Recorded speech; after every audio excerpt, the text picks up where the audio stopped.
I have met with him. He's bright, he's tough, and I have found that he is as they say, when he used to play ball, a worthy adversary. That was President Biden praising Vladimir Putin yesterday ahead of their high-stakes summit tomorrow. And as he complimented the Russian leader, he insulted half of America while on the world stage. Watch. I think it's appropriate to say that the Republican Party is vastly diminished in numbers. The leadership of the Republican Party is fractured. And the Trump wing of the party is the bulk of the party. I think it is a shock and surprise that what's happened in terms of the consequence of President Trump's phony populism has happened. Tommy, that was President Biden on foreign soil, seeming to dismiss half of America. But I would like to rewind, play a soundbite from President Biden back in January. Today, on this January day, my whole soul is in this, bringing America together, uniting our people, uniting our nation. So Republicans are fractured and phony. Does this strike you as someone whose entire soul calls for unity?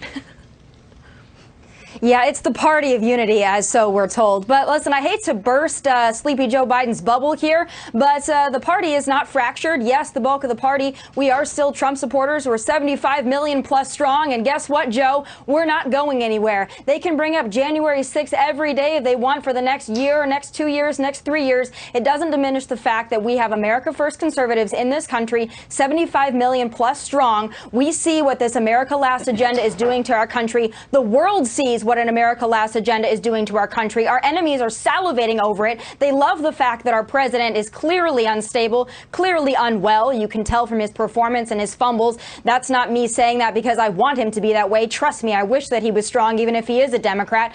But this is the media shielding Joe Biden. This is the media playing a double standard, the only standard that they know. But the American people are starting to wake up. They're realizing the president they have in the office is doing horrible things for our country. And another thing that I want to bring up, you know, again, we talk about January 6th so much. Obviously, a very shameful day for our nation. It was a stain on Trump supporters. It was a stain on the conservative movement. We all know that. We've all acknowledged that. But what does the rest of the world think when our cities to this day in the Pacific Northwest are still being burned to the ground by the BLM movement, which has been endorsed, if not celebrated, by the entirety of the Democrat Party, or at least those that are in charge of it? What does the world think of that? That's something I wish that Joe Biden would address on the world stage. It's a great point. Josh, so Republicans, Republican voters, the party, half the country, we're fractured and phony, but Vladimir Putin is a bright and worthy adversary. Interesting that he has kinder words for Vladimir than he does for Republicans. I mean, my first reaction, Kaylee, obviously, is the what if Trump would have said category of how the media would react to something like that. But you know, the other thing is there used to be an old maxim when presidents went overseas that domestic partisanship ended at water's edge, right? And you dealt with representing the country abroad in a fulsome way. That means all Americans, right? These guys are just absolutely unable to put the jersey on. They are absolutely unable to represent America. It is all viewed through the lens of ideological goals, which oftentimes America doesn't live up to because of the existence of conservatives, frankly. So they have to go present themselves before the world stage and apologize for conservative viewpoints and Republicans amongst their European colleagues. I think it's one of the most contemptible developments of the modern Democratic Party, but it is not stopping anytime soon, and I suspect we'll see it from now until he comes back home. I think that's right. And Emily, speaking of that, you know, politics stopping at the water's edge, the media used to believe in that maxim when President Trump went to Japan and they skewered him for mentioning President Biden. But now they're taking a curiously different tone. That's exactly right. They absolutely hammered President Trump. And remember, at the time, the Biden campaign said haughtily it was beneath the dignity of the office. And Kate Bedingfield said it was part of a pattern of embracing autocrats at the expense of our institutions, whether taking Putin's word at face value in Helsinki or exchanging love letters with Kim Jong-un, she said. And then the media vilified him. Remember, NBC's chief Washington correspondent, Andrea Mitchell, she wrote at the time, traditionally, politics stops at the water's edge. To Josh's point, presidents do not take aim at their political rivals on the world stage, and yet President Trump did break with norms in doing that, took direct aim at Joe Biden. The New York Times Politics said, oh yes, they had an article detailing Trump's remarks, and they said American officials in the past have made a point of leaving domestic politics behind when traveling abroad. Not so in the age of Trump and Twitter. And finally, Mark Caputo from Political Report said, respecting tradition, Biden's team waited until Trump landed stateside to lob a critical response at the president, who, while overseas, bashed Biden and broke established norms in the process.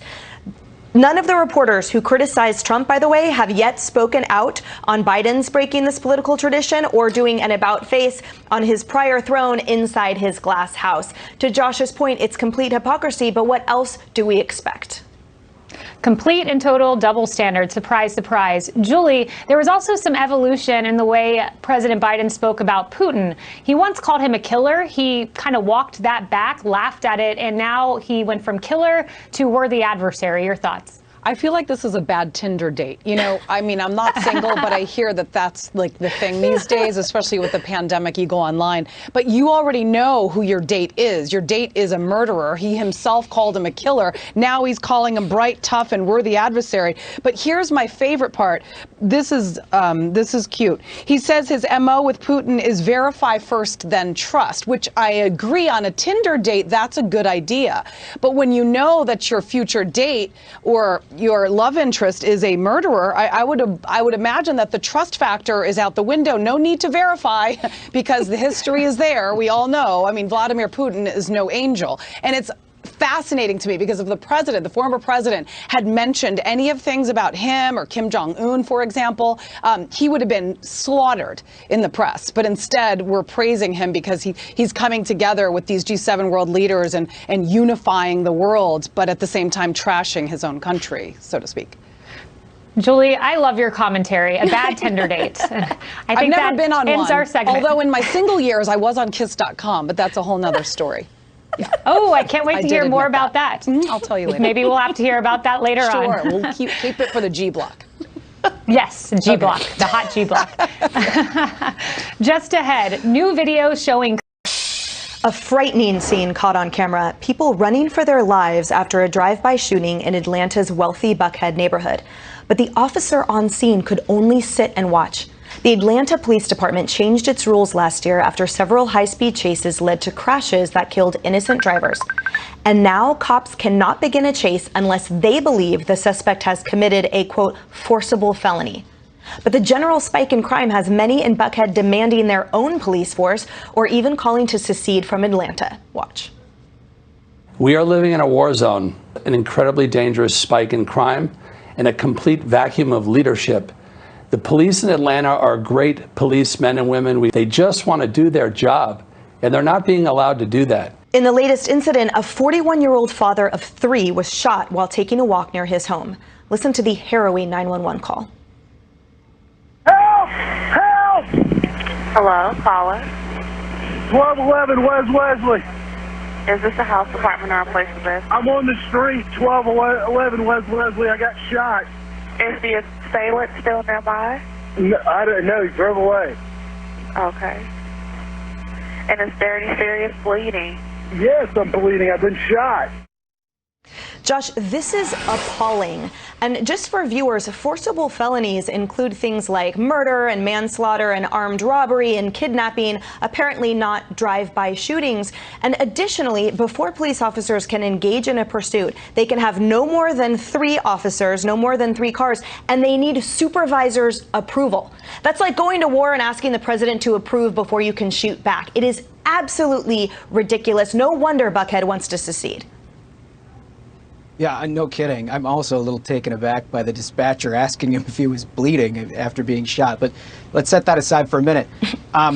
Look, we have a serious crime problem in all of these cities. And the problem primarily is because they're run for generations by woke liberals who are either unable or unwilling to enforce the law because of an ongoing woke narrative that law enforcement is racist, which is absolutely, completely nonsense. But it's happening now in almost every city, major city across this country. You're seeing this play out in Atlanta almost every week in Minneapolis as you're watching that once great city become just absolutely catastrophically bad in terms of its crime rates. Something is going to need to be done. In the 80s, there was a huge pushback against this. And all of a sudden, you got mayors like Rudy Giuliani in to begin enforcing the law and trying to bring order back to the streets. I got to imagine that's going to happen because there is no way that voters are going to sit back and just allow this to happen to really great cities like Atlanta across this country. Tommy, Josh brings up other cities. Adjusting for population, you are more likely in Atlanta to be the victim of a serious crime like murder or armed robbery than in Chicago, where the crime rates are absolutely spiking. In Atlanta, homicides are up 63%, rapes are up 108%. What's next?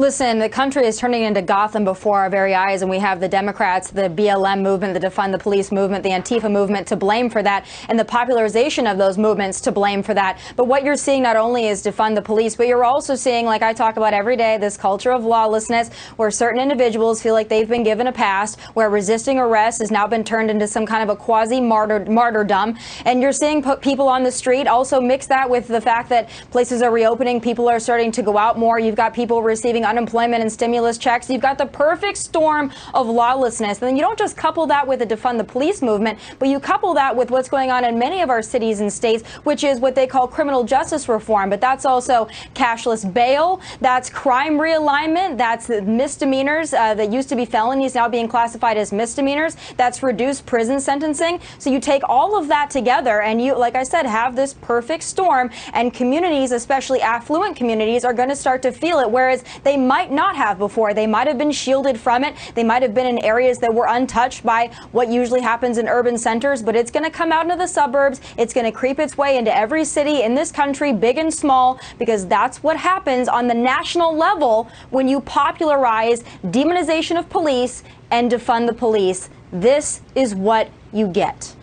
And Julie, to Tommy's point, so the economic result of that is that the cities, they don't want to let these guys secede because the majority of their revenue are from those property values. So in Buckhead, for example, it accounts for about 20% of Atlanta's population, but 40% of the assessed property value, and the tax revenues raised from that area alone comprise 20% of the city's budget. And that is the reason why the city is refusing to allow these citizens to protect themselves, to hire another police force on the basis of economics only. It's disgusting. Yeah. I mean, civilians are supposed to be able to rely on law enforcement, actual trained officers to protect them. They shouldn't be protecting themselves. And quite frankly, I mean, it's not just the mayor here. And I was surprised to learn that the former police chief was actually the one to halt police pursuits. The reason being is because apparently there were 3 deaths in 1 month due to police pursuits. But I beg the mayor to actually do a little math here, or maybe fuzzy math.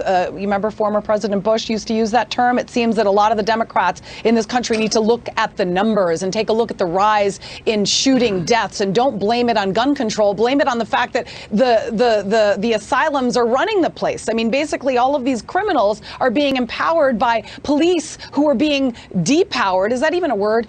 They're being stripped of their power, and so therefore the criminals are basically running amok. And a lot of these communities, the reason why that they are taking back and withdrawing money from the police force is because they want to put it into black communities. But then it's, you know, the hell with the rest of the community. And in this particular case, it's just an obvious case of they need to put more power into the hands of the police. That's exactly right. And Kaylee, so Julie's talking about numbers, undisputable facts. This is against the landscape there of the police department losing 200 officers to retirement. Right now, the Buckhead area has 82 police officers for the same square footage as San Francisco, which has 2,000. Those residents are just begging, they say, just give us 300 cops. We will pay for it ourselves, for their safety first. Yeah, that's right. And that's why there's calls for private security. And I just want to end quickly by saying the name, as we often do on this show, of one of the victims, Kennedy Maxey, 7 years old, shot in the back of the head, lost her life as she was Christmas shopping. And that is one of the deaths that prompted the cries for private security. Currently in Atlanta, you are more likely to be a victim of violent crime, including homicide, than you are in Chicago. And that is tragic. That's exactly right. All right, just ahead, too little, too late. Chrissy Teigen's critics are not buying her attempt at damage. A big mea culpa from the queen of cancel culture. But some of Chrissy Teigen's, well, cyberbullying victims, you could call them, say they are not buying the lengthy apology the former model posted on Medium. Reality stars Courtney Stodden and Farrah Abraham and actress Lindsay Lohan among those Teigen had targeted. Her apology reads in part, "There was simply no excuse for my past horrible tweets. My targets didn't deserve them. No one does. Many of them needed empathy, kindness, understanding, and support, not my meanness masquerading as a kind of casual, edgy humor. I was a troll, full stop, and I am so sorry." Teigen's apology comes after retailers like Macy's and Target, and I'm sure there will be more, dropped her cookware brand as she was forced to bow out of a Netflix series. All right. Josh, can I talk to you man to man?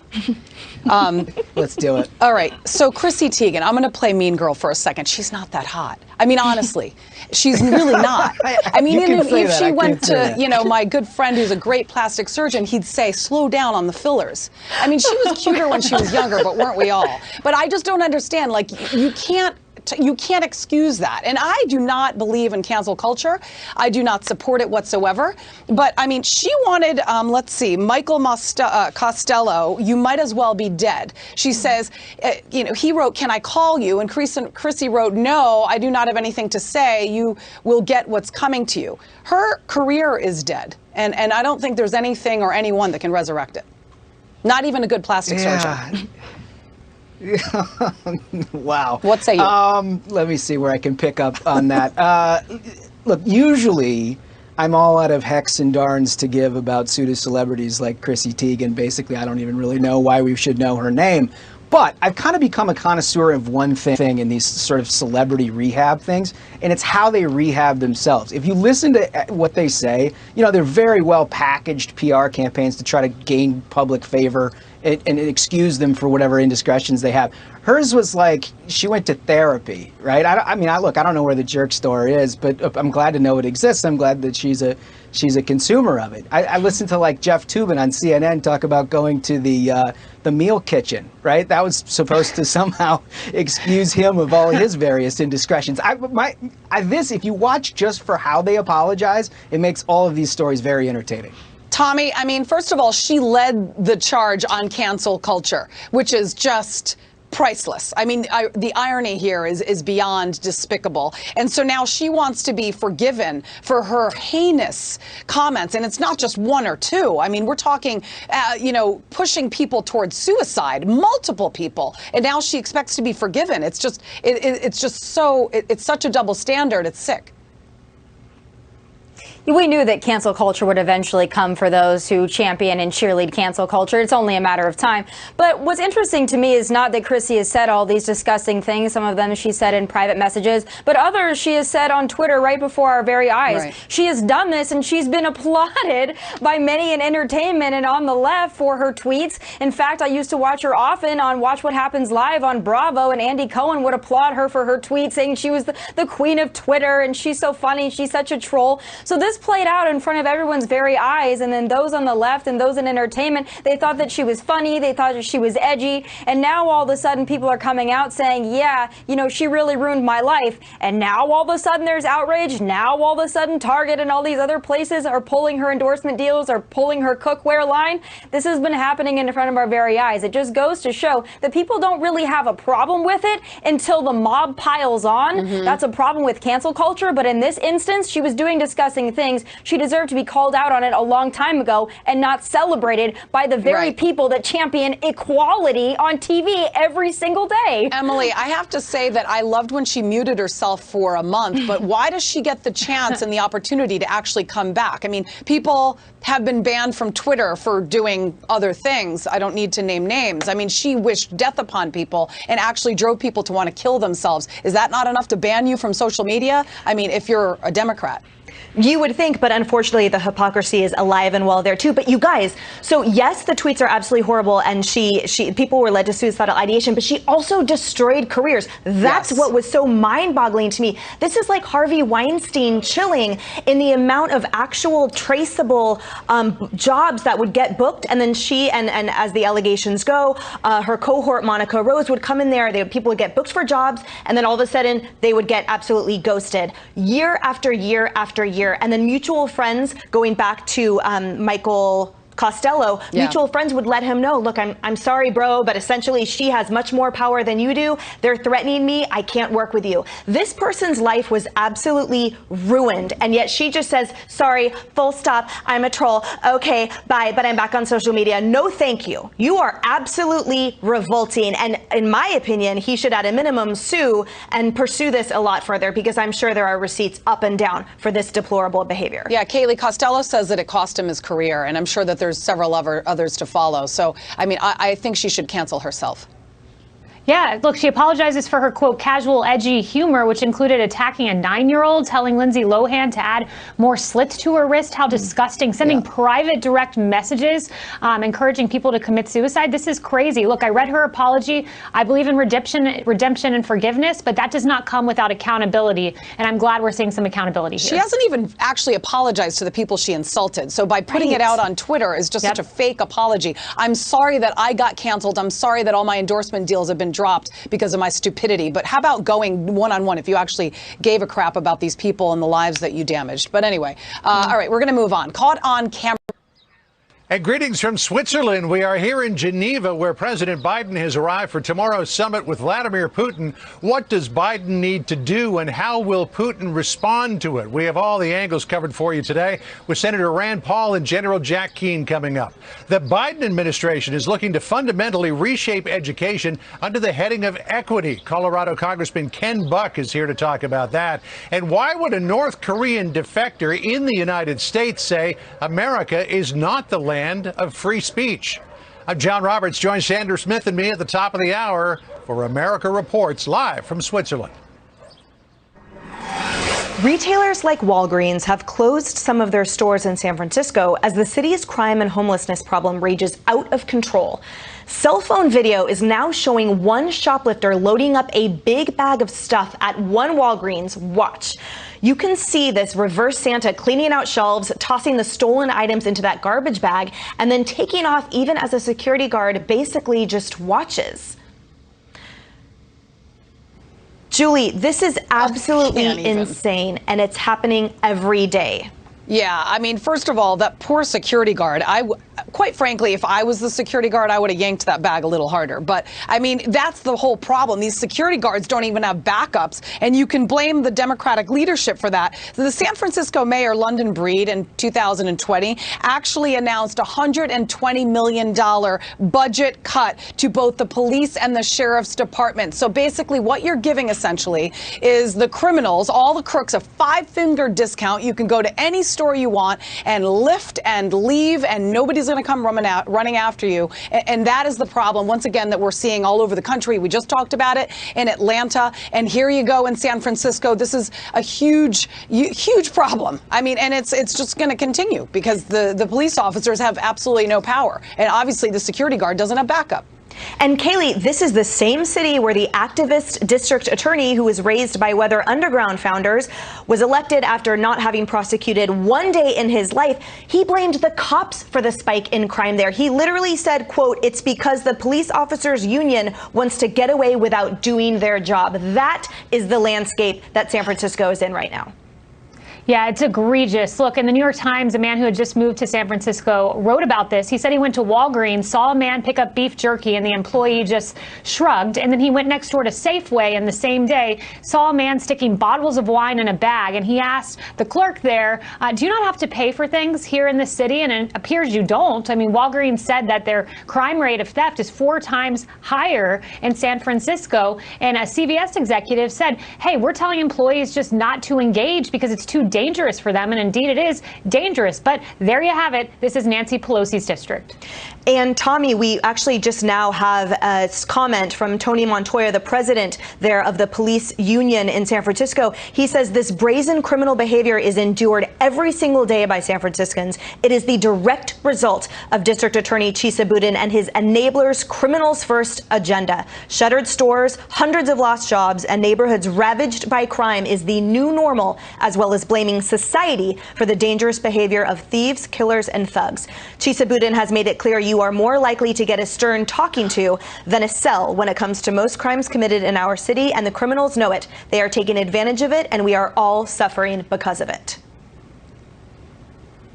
Well, this is also nothing new. When you look at the state of California, which, by the way, has the opportunity to recall their horrible governor, which I hope that they do, and I'm confident that they will. But we have to take a look at this with a broader lens or broader scope here and understand that it's the felon coddling policies of not just San Francisco, but the state as a whole. When you have Props 47 and 57, AB 109, SB 10, for those that don't know what they are, look them up. It's the so-called criminal justice reform. It's crime realignment. It's reclassifying felonies as misdemeanors. That's why people are shoplifting. It's not just what's happening right now with defund the police, although that is ridiculous on its own. More police officers also don't solve this problem when you have these felon coddling policies on the books, and that's California as a whole. Pay attention to those things. They're going to last a long time, even if you refund your police departments.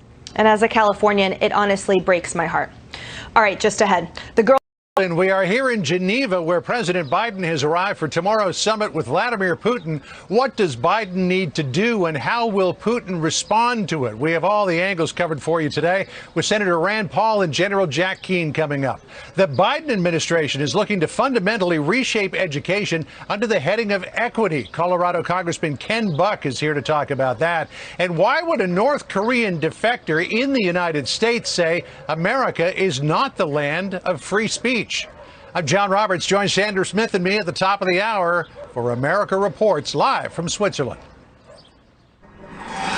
Retailers like Walgreens have closed some of their stores in San Francisco as the city's crime and homelessness problem rages out of control. Cell phone video is now showing one shoplifter loading up a big bag of stuff at one Walgreens. Watch. You can see this reverse Santa cleaning out shelves, tossing the stolen items into that garbage bag, and then taking off even as a security guard basically just watches. Julie, this is absolutely insane, and it's happening every day.